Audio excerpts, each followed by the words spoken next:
საღამომშვიდობის მოგესალმებით, თქვენ უყურებთ საქართველოს ყველაზე მნიშვნელოვან ახალგაზრდულ პროექტს წიგნების თაროს პირველ არხზე. მე ამ შოუს წამყვანი ალექსანდრე ლორთქიფანიძე ვარ და დღეს წიგნების თაროს მე-13 სტუდენტური სეზონის მერვე ფინალი უნდა ვითამაშოთ.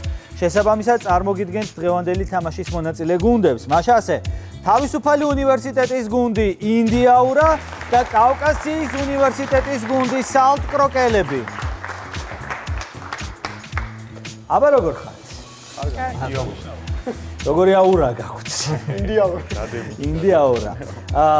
მეგობრებო, ორივე გუნდს წარმატებებს გისურვებთ. საინტერესო თამაში გველის წინ, ერთი მხრივ გამოცდილი ინდიაურა, რომელსაც ამდენი დააკლდა წინა სეზონში სანუკვარი გამარჯვების მოსაპოვებლად და მეორე მხრივ ძალიან საინტერესო დებიუტანტი გუნდი სალტ კროკელები, რომელმაც ეჭვმა აქვს დღეს სიურპრიზები უნდა შემოგთავაზოს, ამიტომ საინტერესო თამაში გვაქვს. წინ დამატებით გეტყვით, რომ თუ მოიგებთ ამ თამაშს, თქვენ შეიძლება არ იცით, მაგრამ მეოთხე ფინალში გადახვალთ და იბრძოლებთ მთავარი პრიზისთვის, რომელიც გახლავთ საზაფხულო სკოლა კემბრიჯში.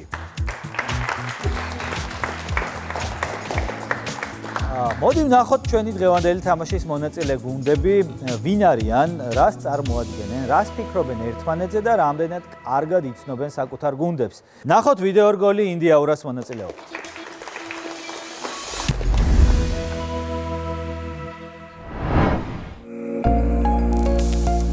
წიგნების თაროს გენერალური პარტნიორია PSP, საქართველოს ფარმაციის ლიდერი.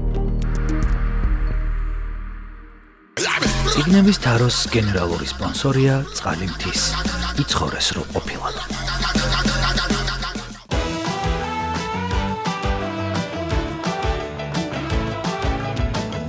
წიგნების თაროს მთავარი მხარდამჭერია საქართველოს ბანკის სტუდენტური ბარათი.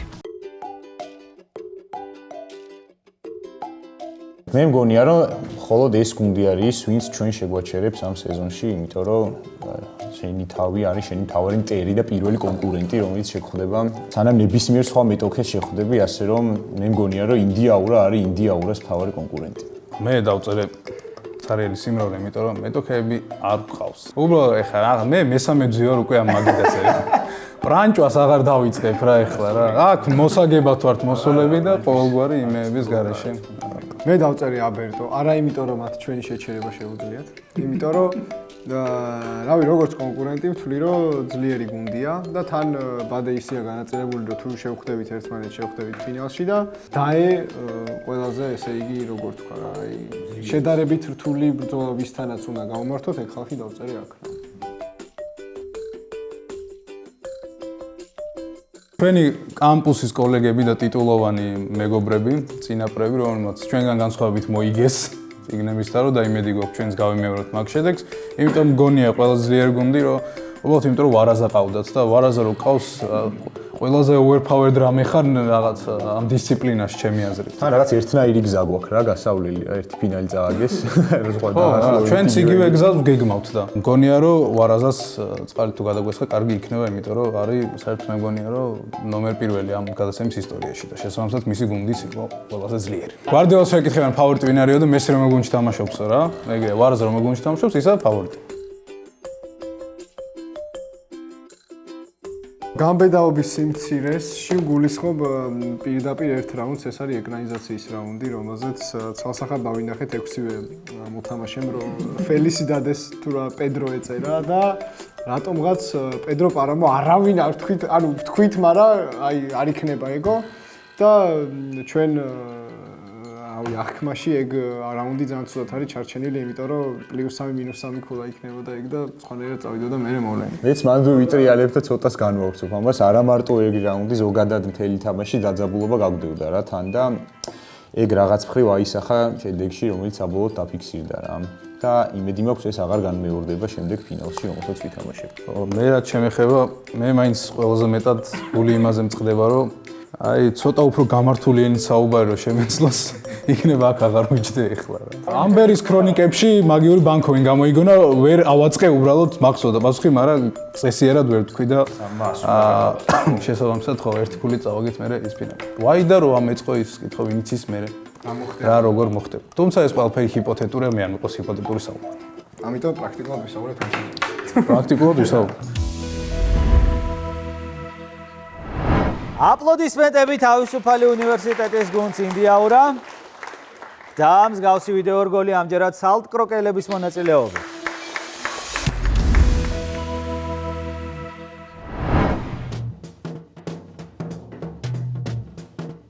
ჩვენ გიორგი დავწერეთ, მე მგონი ერთხმად ვაღიარებთ მაგას, თან ჩვენზე მეტი სტაჟიც აქვს, ასე რომ ვთქვათ ამ საკითხში და პირველი ალბათ ის, რომ მართლა ასაკობრივი სხვაობა ძალიან დიდია და მეორე ის, რომ ხშირ შემთხვევაში, როცა ასე თუ ისე ერთმანეთს ხვდებოდით ხოლმე, ისეთ წიგნებს იცნობს, რომელიც მე პირადად არ გამიგონია ხშირ შემთხვევაში, ამიტომ.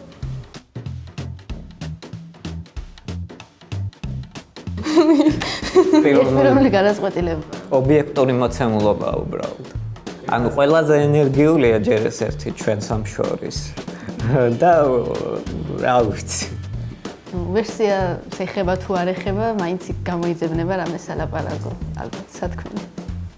ანუ თამაშის დროს ხშირ შემთხვევაში რაც კი რამე მომდის თავში ეგრევე ვამბობ, უკან არ ვიხევ. რაც როგორი ვაზრიც უნდა იყოს, ვიტყვი.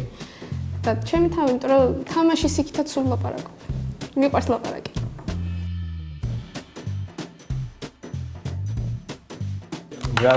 მე ტოკიო, იმიტომ რომ ზოგადად იაპონური ლიტერატურის ძალიან ვარ გატაცებული და ალბათ ჩემი საყვარელი წერილები უმეტესობა იაპონელი და კულტურა ძალიან მომწონს, მაინტერესებს.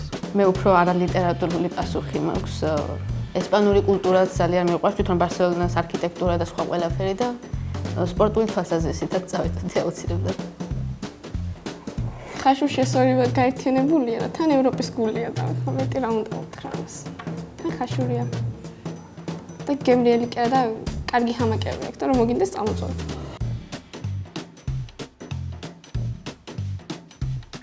დავით, ჩემი ეს გუნდურობა პირველ რიგში, იმიტომ რომ გადაწყვეტილებს ძირითადად ერთად ვიღებთ ხოლმე და მეორე, ანუ ურთიერთშემოსებელი რაღაცები გვქონდა და წიგნებთან დაკავშირებით, ანუ სხვადასხვა ინტერესები გვაქვს. ჩემი აზრით, ჩვენი მთავარი კოზირი ჯერჯერობით მაინც ის არის, რომ დებიუტანტები ვართ, ანუ როგორც ასეთ შემადგენლობით, ისეც ცალ-ცალკე და არავინ არ იცის ჯერ ასე რომ ჩვენგან და შეგვიძლია გამოვიყენოთ ჩვენ სასარგებლოდ. მე ვიტყოდი, რომ სამივე სხვადასხვა ზანშია ძალიან ძლიერები. მე მაგალითად ქართული ლიტერატურა მიყვარს. გიორგი იაპონურ და აზიურ ლიტერატურაში არის ძალიან გარკვეული. მარიამი ყველაფერში.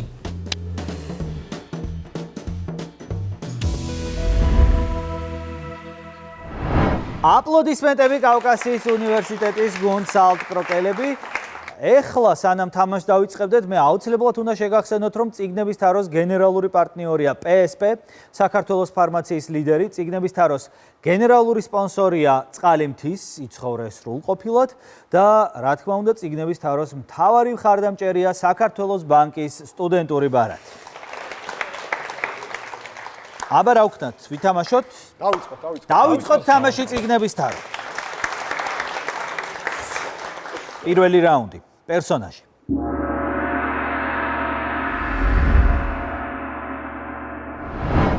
შეეცადეთ გამოიცნოთ პერსონაჟი, რომელიც ლიტერატურაში საუკუნეებია არსებობს. გმირზე ბევრი ცნობა არ მოიპოვება. თუმცა უდიდესია მისი გავლენა პოპ კულტურაზე და არა მხოლოდ. მაგალითად, ერაყის ომის დროს ამერიკელი და ერაყელი სამხედროები მისი სახელით მოიხსენიებდნენ ადამიანებს, რომლებიც შემჩნეულნი იყვნენ ძარცვასა და ქურდობაში. სიუჟეტის მიხედვით ის ხის მჭრელია, რომელიც ერთხელ რამდენიმე ათეული დამნაშავის საუბარს ალიბაბა. ასე ეძახდნენ ძარცველებსა და ქურდბაცაცებს და ათეული დამნაშავე 40 წელიწადში. ათეულობით. კონკრეტულად 4 ათეული.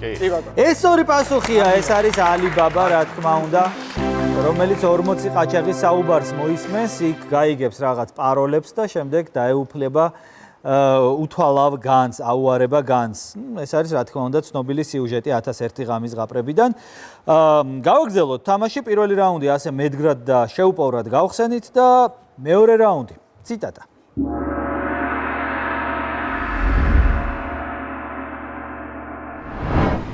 ასე იყო თუ ისე, ირგვლივს კივრებითა და ფიცრებით შემოვიღობე და როგორც შემეძლო კარავს დავამსგავსე. რათა ღამე იქ გამეტარებინა. აღარ ვიცოდი საჭმელი როგორ მომეპოვებინა. იმ დღეს ახლო-მახლო არაფერი შემინიშნავს, გარდა კურდღლის მსგავსი ორიოდეთ. აბა? რობინზონ კრუზო ხმარა. რობინზონ კრუზო არის თქვენი ვერსია. პირველი რისკიანი ნაბიჯი სალტკროკელებისგან და 3-3 ხდება ანგარიში პირველი ქულებით ჩაიწერეს აქტივში კავკასიის უნივერსიტეტის გუნდის მოთამაშეებმა და გაათანაბრეს ანგარიში მეორე რაუნდშივე. ხო, ესე კარგად დავიწყეთ, ლამაზად, რაღაცა ხაფანგებიც იქნება და ყურადღებით იყავით. მესამე რაუნდი, დოკუმენტური.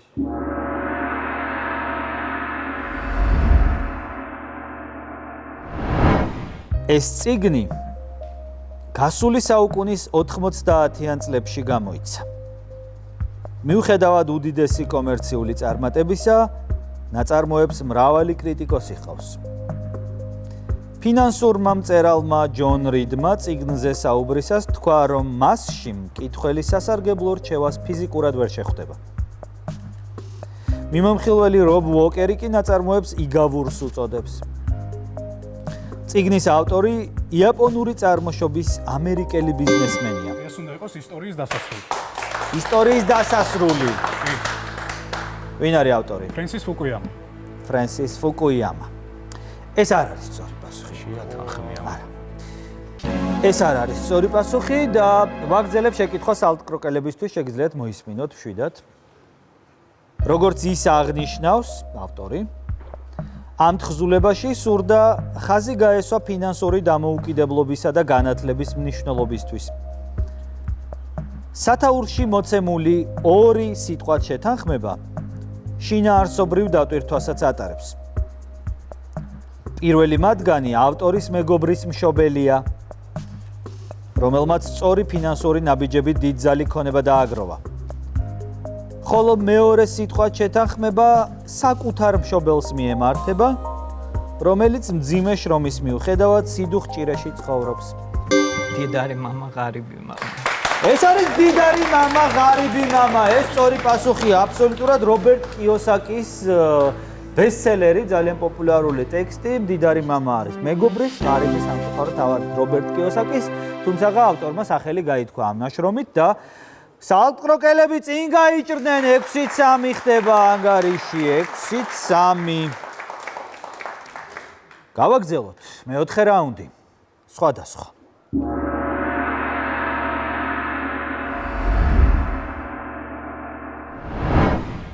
თქვენ უნდა გამოიცნოთ ის, რაც ბერილის ჯგუფსგან ეკუთვნება.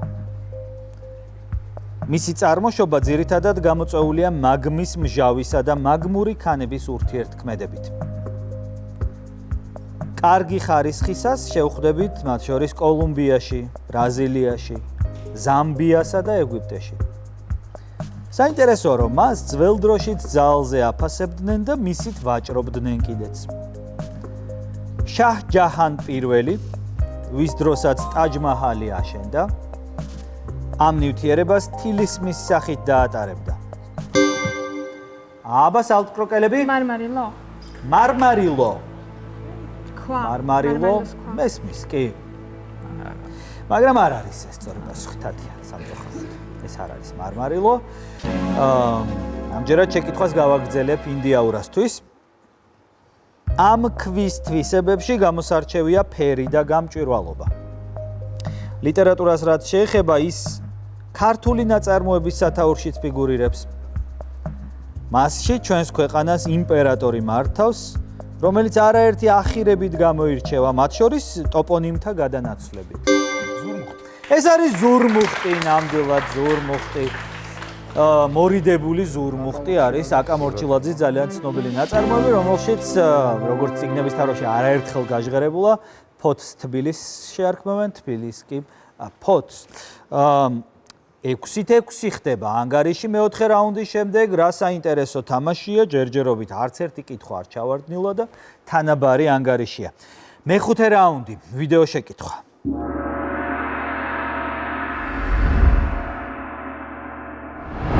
გამოიცანით ნაწარმოები, რომელიც მე-20 საუკუნის პირველ ნახევარში გამოიცა.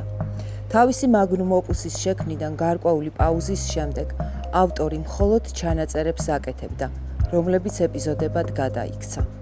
როდესაც ჩანაწერების რომანად ქცევა გადაწყვიტა, მისმა მეგობრებმა, სემუელ ბეკეტმა, ეზრა პაუნდმა, რებეკა ვესტმა და სხვებმა ურჩიეს წერა შეეწყვიტა. საბოლოოდ, ავტორმა რომანი დაასრულა და მკითხველთა თუ კრიტიკოსთა შეფასებით მივიღეთ წიგნი, რომელიც ყველაზე რთულად წასაგები და აღსანიშნავია. აბა ინდიაურა? ულისე. ჯეიმს ჯოისი. ეს არ არის სწორი პასუხი, მეგობრებო, ეს არ არის ულისე და სალტკროკელები გააგრძელებენ, რა თქმა უნდა, ვიდეო შეკითხვის მოსმენას. ნაწარმოებს სწორხაზოვანი სიუჟეტი არ აქვს. მეტიც, რომანში რამდენიმე 100-100-იან სიტყვასაც შევხვდებით. მწერალმა სიუჟეტი ცნობილ ბალადაზე დააფუძნა. ბალადა მოგვითხრობს მშენებელზე, რომელიც კიბიდან ჩამოვარდება, მოკვდება და დატირებისას კონკრეტული სასმლის გადაქცევით გამოიღვიძებს. დაკარგული დროის ძიებაში. დაკარგული დროის ძიებაში. სალტკროკელებმაც სამქულიანზე გარისკეს, არ მოიცადეს რომ ეფიქრათ უფრო მეტი ამ კითხვაზე. ხანდახან ამართლებს რისკი, მაგრამ ეს ის შემთხვევა არ არის. ეს არ არის. მეგობრებო, ეს არ არის საერთოდ მარსელ პრუსტთან არ გვაქვს საქმე ამ შემთხვევაში. ავტორი სწორად ამოიცნეს, მე მგონი თავისი მეგობრებით, მითხარ ვინ არის შენი მეგობარი და გეტყვი ვინ ხარ შენო, ამ პრინციპით ინდიაურამ მიხვდა რომ ჯეიმს ჯოისზე იყო საუბარი. რთულად წერა მისთვის ახასიათებელია, მაგრამ ნაწარმოები, რომელიც ულისეზე უფრო რთული წასაკითხია და კიდევ უფრო რთული სათარგმნი აღმოჩნდა, ამიტომ დიდხანს არ იყო ქართულად ნათარგმნი, არის ღამისთევა ფინეგანისთვის. Finnegan's Wake, ხშირად ფინეგანის ქელეხსაც ეძახდნენ ხოლმე ძველ თარგმანებში, მაგრამ ღამისთევა ფინეგანისთვის არის უფრო ოფიციალური ვერსია დღესდღეობით, რა თქმა უნდა ჯეიმს ჯოისის ტექსტი. 6-6 ანგარიში უცვლელია მეხუთე რაუნდის შემდეგ და დაძაბულობა შესაბამისად დიდია ჩვენს მერვედ ფინალში, ამიტომ გადავიდეთ შემდეგ რაუნდზე. მე-6 რაუნდი ასოციაცია.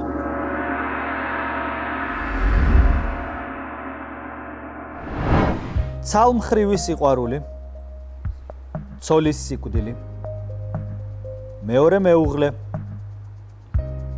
მოჩვენებითი ბედნიერება, გაქცევისთვის მზადება, ღალატი, გაკვეთილები, ტყე, ტყუილები, ვექსელი, შეხვედრები, ახალგაზრდა მამაკაცი, ექიმი, რუანი, თვითმკვლელობა. ვერსია არ ჩანს 30 გისმენთ. რუანი ის არის. ინდიანა. ინდიანა. რუანაში ხდება მოქმედება. ეს არ არის სწორი პასუხი. ეს არ არის სწორი პასუხი. სამწუხაროდ ინდიაურას გულშემატკივრისთვის 30 წამი აქვს სალტკროკელებს.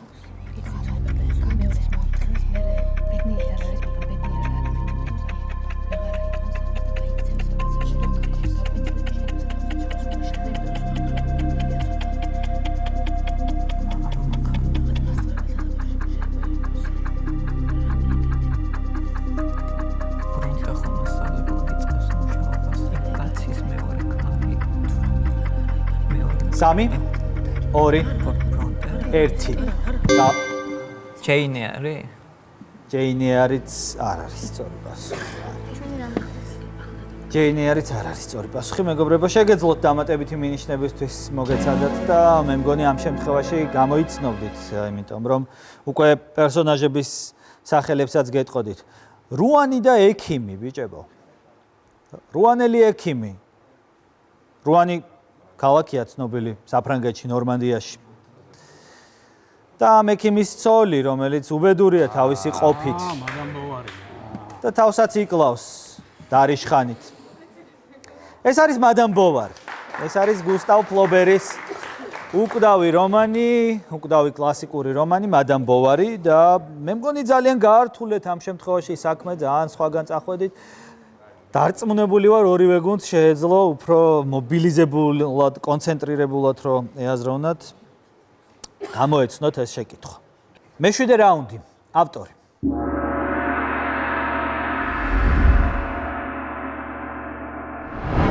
ეს მწერალი მე-19 საუკუნის მეორე ნახევარში მდიდარ ოჯახში დაიბადა. 8 და-ძმა ჰყავდა და განათლებას სახლში იღებდა. წერით ადრეული ასაკიდანვე დაინტერესდა და საკუთარ გაზეთსაც გამოსცემდა. სანამ რომანების წერას დაიწყებდა, ბედი მრავალ საქმეში სცადა. გარკვეული პერიოდი თეატრით იყო დაინტერესებული. შემდგომ ფაიფურს ყიდდა. აგრეთვე ფლობდა სხვადასხვა ბიზნესს, რომლებიც ხშირად კოტრდებოდნენ. პირველი რომანი 1897 წელს გამოსცა, თუმცა თავარი წარმატება 3 წლის შემდეგ გამოქვეყნებულმა წიგნმა მოუტანა. სერიის ამ პირველ წიგნს კიდევ არაერთი მოჰყვა. დრაიზერი. დრაიზერი, თეოდორ დრაიზერი. ცნობილი ამერიკელი ავტორი. ეს საინტერესო ვერსიაა, გიორგი, მაგრამ არ არის ეს სწორი პასუხი სამწუხაროდ. ეს არ არის თეოდორ დრაიზერი და ინდიაურას ისევ მშვენიერი შანსი აქვს მოისმინოს შეკითხვა. რითაც მრავალი ბავშვის საყვარელი მწერალი გახდა. ნაწარმოები მოგვითხრობს ბავშვზე, რომელიც თავის შინაურ ცხოველთან ერთად ირეალურ სამყაროში მოხვდება. ეს არის ფრენკ ბაუმი ნამდვილად, ეს სწორი პასუხია. ფრენკ ბაუმი ოზის ჯადოქრის და ოზის სამყაროს მთლიანად შემქმნელი. აი ფაიფურს რომ ყიდდა, ესაც დამატებითი მინიშნება იყო, იმიტომ რომ მოგეხსენებათ ოზის სამყაროში იქ ფაიფურის ჭურჭელი პერსონაჟებიც კი არიან და ეს ცოდნა გამოიყენა შემდეგ ფრენკ ბაუმმა თავის ტექსტებში. 9-6 ხდება ანგარიში, წინ გადის 3 ქულით ინდიაურა და უკვე მოემზადნენ ეკრანებისკენ მიაპყრეს მზერა. მერვე რაუნდი ეკრანიზაცია.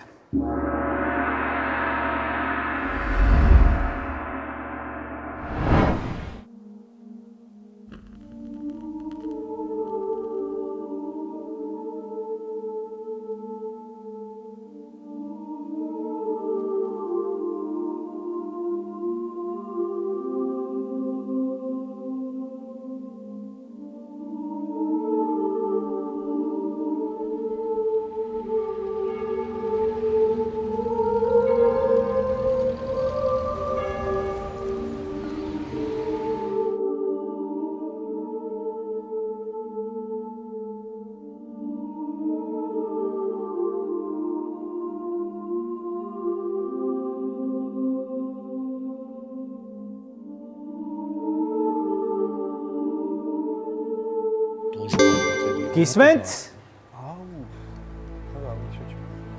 გისმენთ? ინდიაურა? 3 2 1 თუდად დავაჭიდე. გავიდათ რო ყველანაირი მეგობრებო. ვიღარც ჩაგითვლით რომ მითხრათ ახლა პასუხი, იმიტომ რომ ყველა დრო გავიდა. გააგრძელონ სალტკროკელებმა ყურება.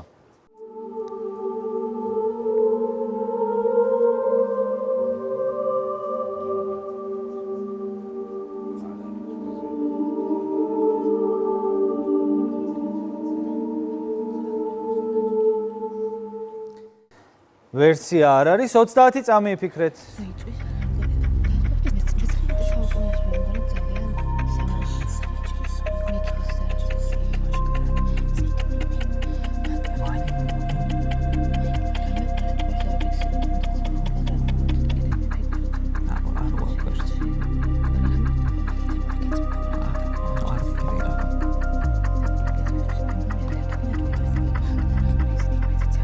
სამი 2 1 რაიმე ისეთი ვერსიაც არ იყო რომ გაგერისკათ.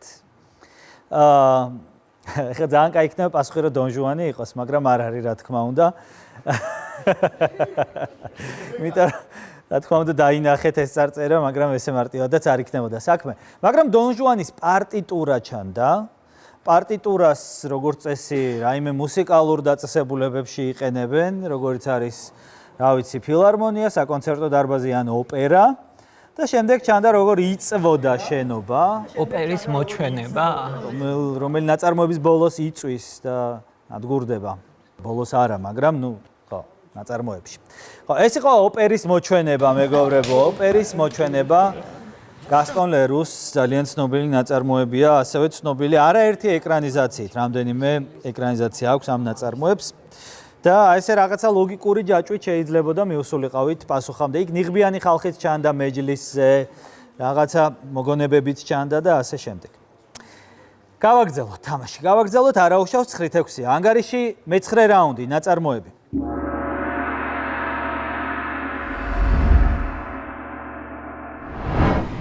გამოიცანით ნაწარმოები, რომელიც მე-20 საუკუნის მეორე ნახევარში გამოქვეყნდა და ძალიან ცნობილი ავტორის შემოქმედებაში ერთ-ერთი გამორჩეულია. საინტერესოა, რომ ნაწარმოების შექმნის წინაპირობად ავტორისთვის კვლევით კომპანიაში მუშაობის პერიოდი იქცა. რა დროსაც სამეცნიერო საზოგადოების გულგრილობაზე ჩამოუყალიბდა შეხედულება. გამოსაცნობ ტექსტში შევხვდებით ისეთ თემებს, როგორიცაა მეცნიერებასთან და ტექნოლოგიასთან დაკავშირებული რისკები, რელიგიის როლი, არსებობის აბსურდულობა და სხვა. ტექსტი ასევე გაჯერებულია სატირით, რომელიც ზოგადად სახასიათოა ავტორის შემოქმედებისთვის. ნაწარმოების პროტაგონისტს ერთ ტრაგიკულ დღეზე წიგნის დაწერა სურს. ეს განზრახვა მას ცნობილი მეცნიერის შვილებთან დააკავშირებს. სარწეველა ფისოსათვის. ხო, მაგას კი.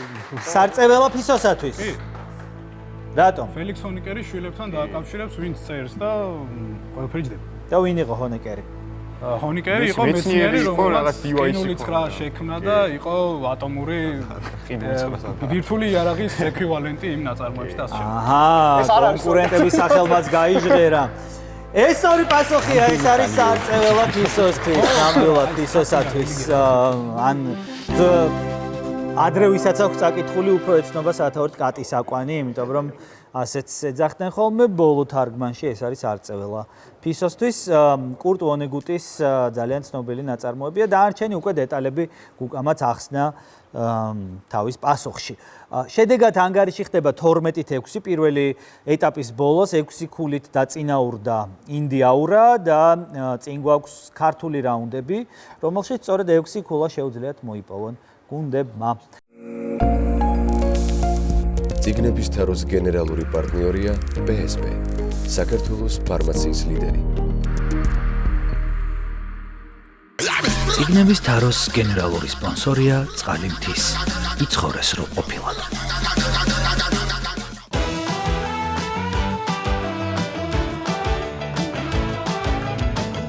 წიგნების თაროს მთავარი მხარდამჭერია საქართველოს ბანკის სტუდენტური ბარათი. პირველი ქართული რაუნდი ისტორია.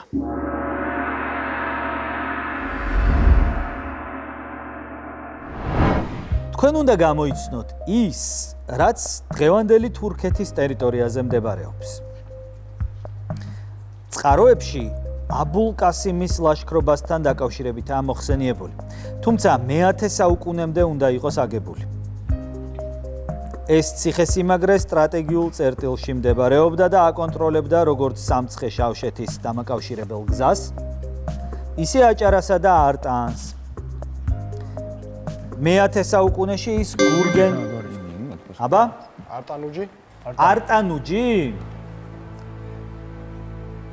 აჭარასთან ცოტა შორი ხო არ არის? შეიძლება აკონტროლებდეს. მაგრამ აკონტროლებდა ზემოდან. არა, ეს არ არის სწორი პასუხი. ეს არ არის სწორი პასუხი. ვაგრძელებ შეკითხვას კავკასიის უნივერსიტეტისთვის. მე-10 საუკუნეში ის გურგენ ერისთავის სამფლობელო იყო. მასთან არაერთი ბრძოლაა დაკავშირებული. მათ შორის 1080 წელს სელჩუკთა და ქართველთა შეტაკება, რომელშიც გიორგი მეორე დამარცხდა. 3, 2. სმენთ, ციხესიმაგრე? შირიმნი? არა. არც ეს არის სწორი პასუხი, მეგობრებო. სინამდვილეში ამ ციხეს ქვია ყველის ციხე. ყველის ციხე. არა უშავს. გავაგრძელოთ. მეორე ქართული რაუნდი. გეოგრაფია.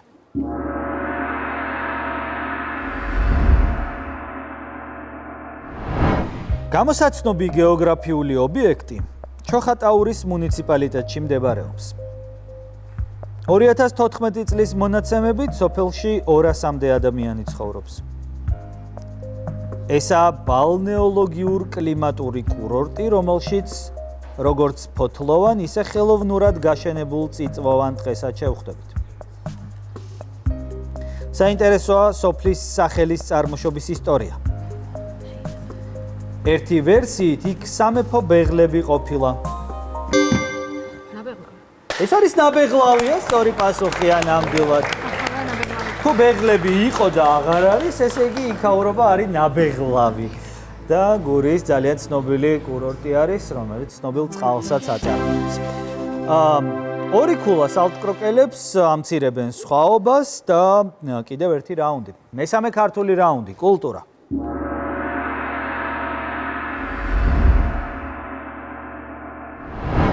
გამოსაცნობი ადამიანი მე-19 საუკუნეში მოღვაწეობდა.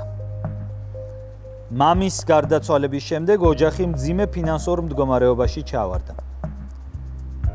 დედამისმა ის ქალაქ კავკავში გაგზავნა და ვაჭარს მიაბარა, თუმცა მალე იქიდან გაიქცა და თბილისში ჩავიდა. ბევრი ძიების შემდეგ ის შეგირდად მესურად ხატე ხლამოვმა დაიყენა.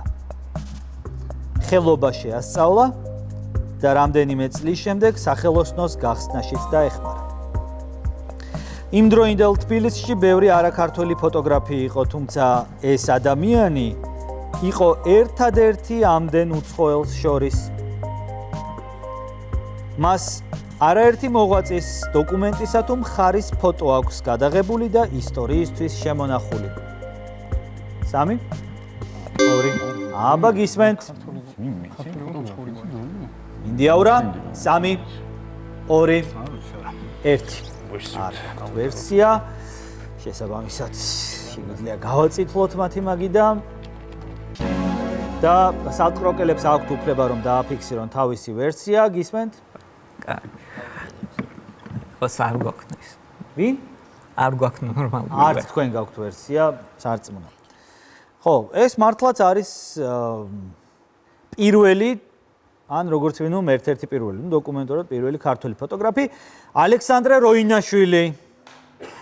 ალექსანდრე როინაშვილი.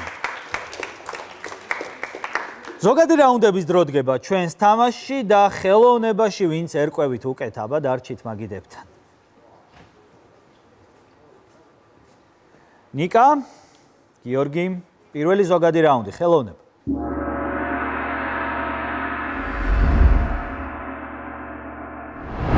გამოსაცნობი ადამიანი მე-20 საუკუნის პირველ ნახევარში დაიბადა. როგორც თავად იხსენებს, მისი პირველი მოგონებები დაბომბილი ქალაქები იყო. სავარაუდოდ, ამ ფაქტმაც გამოიწვია ხელოვანის პაციფისტური შეხედულებები. მხატვრობით ადრეულ ასაკშივე დაინტერესდა, თუმცა რამდენიმე წლის განმავლობაში ადამიანებს ვერ ხატავდა. არამედ მხოლოდ თვითმფრინავებს, ტანკებსა და გემებს. მუშაობდა არაერთ ანიმაციურ სტუდიაში. მოგვიანებით კი თავადაც დააარსა ერთ-ერთი. სწორედ ამ სტუდიამ გამოუშვა ანიმაციური ფილმი, რომელიც სულებისა და ურჩხულების სამყაროში მოხვედრილ 10 წლის გოგონას ამბავს გვიხატავს. 3 მიაზაკი იყო. ის გაუხარდა დარბაზში ასე ძალიან. გასაუბათ, იმიტომ რომ იაპონელი მოუვიდა როგორც კი გავცვალეთ ადგილები ასე რომ. აიაო მიაზაკი ეს სწორი პასუხია, ძალიან ცნობილი იაპონელი ანიმატორი და ასევე ძალიან პოპულარულიც დღესდღეობითაც. ეს სწორი პასუხია და მეცნიერების რაუნდზე მოთამაშეებს დაუთმეთ ადგილები. გიორგი, თათია მეცნიერების რაუნდს წარმოგიდგენთ PSP. საქართველოს ფარმაციის ლიდერი. მეორე ზოგადი რაუნდი, მეცნიერება.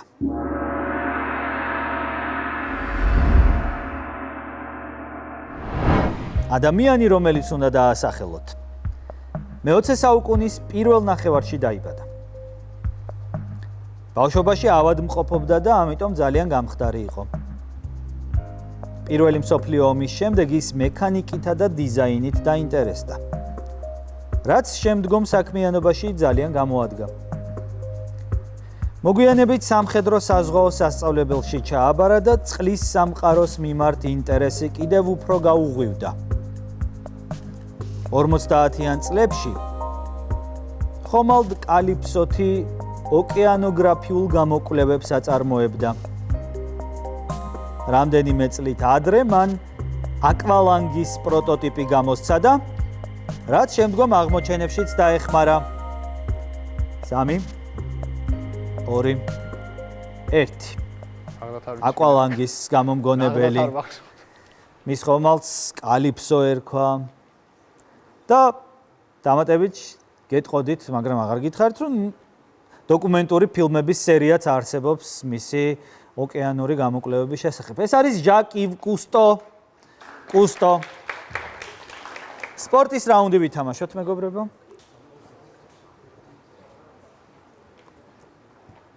გუკა, მარიამ, მესამე ზოგადი რაუნდი, სპორტი.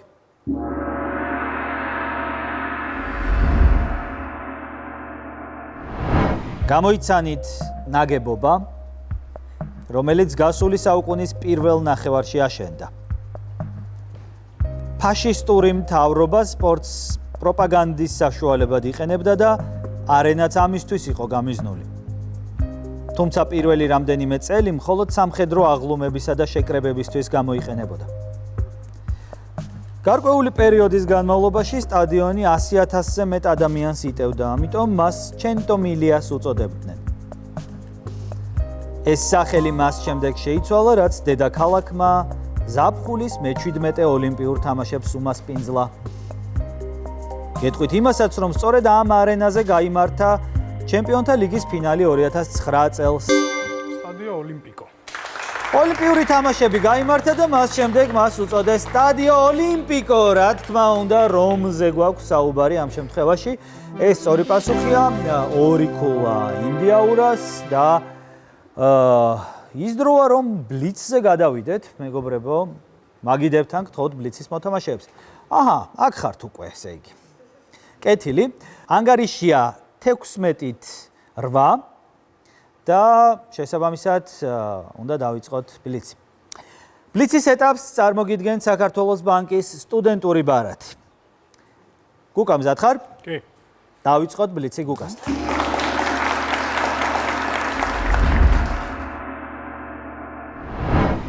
დავიწყოთ. სადავრი მწერალია პატრიკ მოდიანო. ფრანგი. სწორედ რომელ საუკუნეში გამოიცა ფოსტა? მე-20. სწორედ რომელი წელის პერსონაჟია ჰარი ანგსტრომი? აბდაიკი. სწორედ ლევან ბერძენიშვილის წმინდა? წვიადი. სწორედ ვის რომანია 7 ფრონტონიანი სახლი? ჰოტორნი. სწორედ რა ქვია დრაკო მალფოის მამას? ლუციუსი. სწორედ რა გვარია მატეო ფალკონეს ავტორი პროსპერო? მერიმე. სწორედ რომელ ინსტრუმენტზე უკრავს შერლოკ ჰოლმსი? ვიანა. სწორედ ვეფხისტყაოსანში რა ქვია თიანთინის საყვარელ მამაკაც? ავთანდილი. სწორედ რომელი ტაძრის დილობაზე მოგვითხრა გურამ შეულიშვილმა? ალავერდობა. სწორედ ბურატიონში რა ქვია თოჯინების თეატრის ფლობელს? კარაბას ბარბასი. სწორედ რომელი წელის პიესაა კატათუნუქის გახურებულ სახურავზე? უილიამსი. სწორედ რა ქვია ოდისევსის ვაჟს? ტელემაქე. სწორედ რა სტატუსის ვითნობა ანჯეი საბსკოვსკის პერსონაჟ გედა? სწორედ რომელია პირველი ქალი ნობელიანტი? ლაგელოფი. სწორედ დასრულეთ მირბის მიმოფრენს უგზოუკლოდ ჩემი. სწორედ საადორი მწერალია უილიამ გიბსონი? კანადელი. სწორედ კომიქსების რომელი კომპანიის გმირია მწვანე ლამპარი? დისი. სწორედ ბიბლიაში რომელ მთასთან გაჩერდა ნოემბერი, სწორედ რომელ საუკუნეში მოღვაწეობდა ჯონ სტეინბეკი? მე-20. სწორედ რომელმა მწერალმა გამოიგონა სიტყვა რობოტი? ჩავეკი. სწორედ რა ქვია აბატს რომელსაც მონტე კრისტოში ციხეში? ფარია. სწორედ რიჩარდ მედსონის მე ვარ? ლეგენდა. სწორედ ვისი რომანია კანიბალია და? ბახსოლიანი. სწორედ რომელი წელის წიგნის პერსონაჟია ურაია ჰიპი? დიკენსი. სწორია. დრო ამოიწურა და 25-დან 25 სწორი პასუხი. აბსოლუტური შედეგი ბლიცში. ბრავო, ბრავო. არც ეგეთი მარტივი ბლიცი იყო, რომ ასეთ რიცხვებზე ავსულიყავით, მაგრამ როგორც ჩანს, უკვე შენთვის აღარ არსებობს მარტივი და რთული ბლიცები და 25 სწორი პასუხი, რა, მეტი უბრალოდ ვეღარ მოვასწარი მეტი კითხვის დასმა, თორემ დარწმუნებული ვარ იმასაც გაართმევდა გუკა თავს. ამით გაურთულე ძალიან საქმე შენს მეტოქეს მარიამს, რომელსაც ახლა სადებიუტო ბლიცის თამაში მოუწევს და მარიამ მაინც მედგრად. მზად ხარ? დავიწყოთ ბლიცი მარიამთან.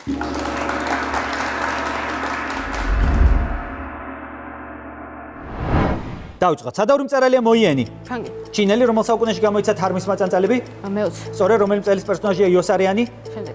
ჰელერის დათო ტურაშვილის ამერიკული? ზღაპრები. სწორედ ვის რომანია მის მარტოსული? შემდეგ. ვესტის რა ქვია ჰარი პოტერის მამას?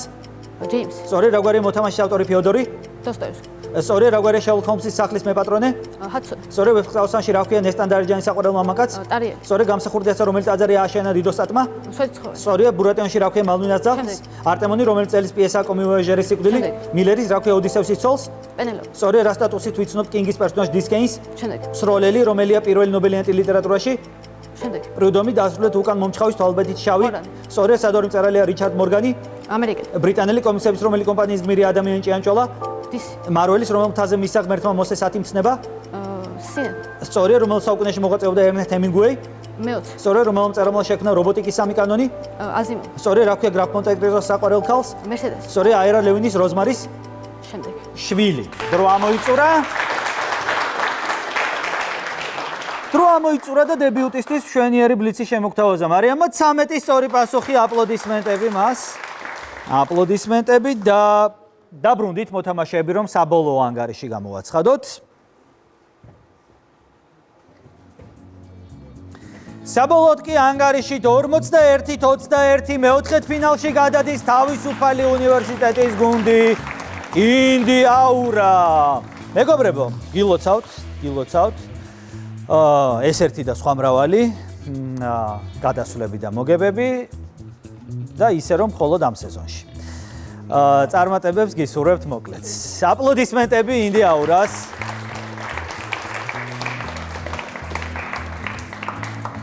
დაგთხოვთ აპლოდისმენტები დავაჯილდოვოთ კავკასიის უნივერსიტეტის გუნდის საალტკროკელები. ჩვენივრად ითამაშეს, მე მგონი გაბედულად, ძალიან დიდი პრობლემები შეუქმნეს გამოცდილ მეტოქეს და მოკლედ დღეს ჩვენც საალტკროკელები ვართ, მეგობრებო. და გისურვებთ, რომ კიდევ გამოსულიყავით წიგნების თაროში და უფრო და უფრო წარმატებული ყოფილიყოს თქვენთვის ასპარეზობა ჩვენ შოუში. აპლოდისმენტები საალტკროკელებს. მე კი დაგემშვიდობებით შემდეგ გადაცემამდე, იმიტომ რომ აუცილებლად შევხვდებით ერთმანეთს ამ შოუში. თქვენ თავარია უყუროთ და უგულშემატკივროთ გუნდებს საქართველოს ყველაზე მნიშვნელოვან ახალგაზრდულ პროექტში. კარგად იყავით.